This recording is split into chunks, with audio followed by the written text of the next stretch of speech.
ರಾಜ್ಯದಲ್ಲಿ 16 ವರ್ಷದೊಳಗಿನ ಮಕ್ಕಳು ಸಾಮಾಜಿಕ ಮಾಧ್ಯಮವನ್ನು ಬಳಸುವಂತಿಲ್ಲ. ಸಿಎಂ ಸಿದ್ದರಾಮಯ್ಯ ಘೋಷಣೆ. ಮುಖ್ಯಮಂತ್ರಿ ಸಿದ್ದರಾಮಯ್ಯ ಅವರು 2026 ಮತ್ತು 27ನೇ ಸಾಲಿನ ಬಹು ನಿರೀಕ್ಷಿತ ಕರ್ನಾಟಕ ರಾಜ್ಯ ಬಜೆಟ್ ಅನ್ನು ಇಂದು ವಿಧಾನಸಭೆಯಲ್ಲಿ ಮಂಡಿಸಿದ್ದಾರೆ. ಇದು ಸಿಎಂ ಸಿದ್ದರಾಮಯ್ಯ ಅವರು ಮಂಡಿಸ್ತಾ ಇರುವ ದಾಖಲೆಯ 17ನೇ ಬಜೆಟ್ ಆಗಿದ್ದು, ಈ ಬಾರಿಯ ಬಜೆಟ್ ಗಾತ್ರ ಸುಮಾರು 4.48 ಲಕ್ಷ ಕೋಟಿ ರೂಪಾಯಿ. 16 ವರ್ಷದೊಳಗಿನ ಮಕ್ಕಳು ಸಾಮಾಜಿಕ ಮಾಧ್ಯಮವನ್ನು ಬಳಸುವಂತಿಲ್ಲ ಎಂದು ಸಿಎಂ ಸಿದ್ದರಾಮಯ್ಯ ಘೋಷಿಸಿದ್ದಾರೆ. 16 ವರ್ಷದೊಳಗಿನ ಮಕ್ಕಳಿಗೆ ಸಾಮಾಜಿಕ ಮಾಧ್ಯಮಗಳ ಬಳಕೆಯನ್ನ ನಿಷೇಧಿಸಲು ನಿರ್ಧರಿಸಿದ್ದಾರೆ.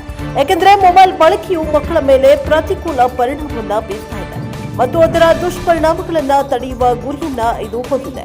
ಈ ನಿರ್ಧಾರವನ್ನು 2026 ಮತ್ತು 27ನೇ ಸಾಲಿನ ಬಜೆಟ್ನಲ್ಲಿ ಘೋಷಿಸಲಾಗಿದೆ. ಮುಖ್ಯಮಂತ್ರಿ ಸಿದ್ದರಾಮಯ್ಯನವರು ಮಕ್ಕಳ ಭವಿಷ್ಯದ ದೃಷ್ಟಿಯಿಂದ ಈ ನಿರ್ಧಾರವನ್ನು ತೆಗೆದುಕೊಂಡಿದ್ದಾರೆ.